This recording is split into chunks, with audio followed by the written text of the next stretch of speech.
عاما حياة الترحال عن أجدادهم والحاضرين من قبائل بنيجيل بضواحي مدينة بوعرفة بإقليم فيجيج. نمط عيش الرحل يعتمد على التنقل بين العديد من المناطق بحثا عن أحسن المراعي لأغنامهم. الماء والكلأ محددين رئيسيين لتحركات هذه الشريحة من المواطنين. هذه قاعدة ديال الجدود من جد الجد، وحنا في هذه المسألة هذه، وحنا ما عندنا حتى شي مهنة بلا الكسب ديالنا. والكسب ديالنا راك عارف من يكون شوية الربيع كنكونوا لاباس، ومن يكون الجفاف كنكونوا غير بالعلف. ما عندنا حتى شي حاجة بلا هذا الشيء هذا. شحال كتنقلوا فيه من مرة في العام؟ كان من يكون الجفاف ندخلوا حتى 3 إلى 4 في العام.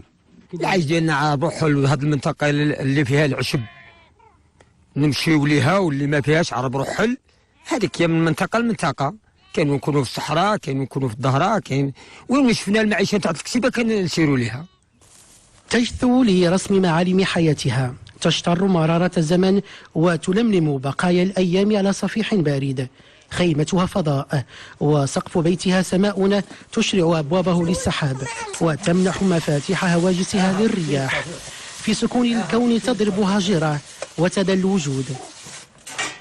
كان حطبق نجيبوا هذاك الحطب راه فين باش نطيبوا، ولا ما جبناش داك الحطب ما غاديش نلقاو باش نطيبوا.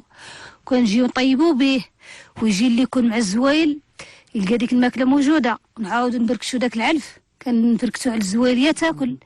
ومن تكون المشتى ثاني تبقى تصب علينا المشتى، نكونوا ثاني نحضيو هاد الخيمه باش نكونوا ساكنين فيها، رصيوها ولا تنقلت علينا طاع علينا، ولا تجي المشتى تبقى تصب علينا.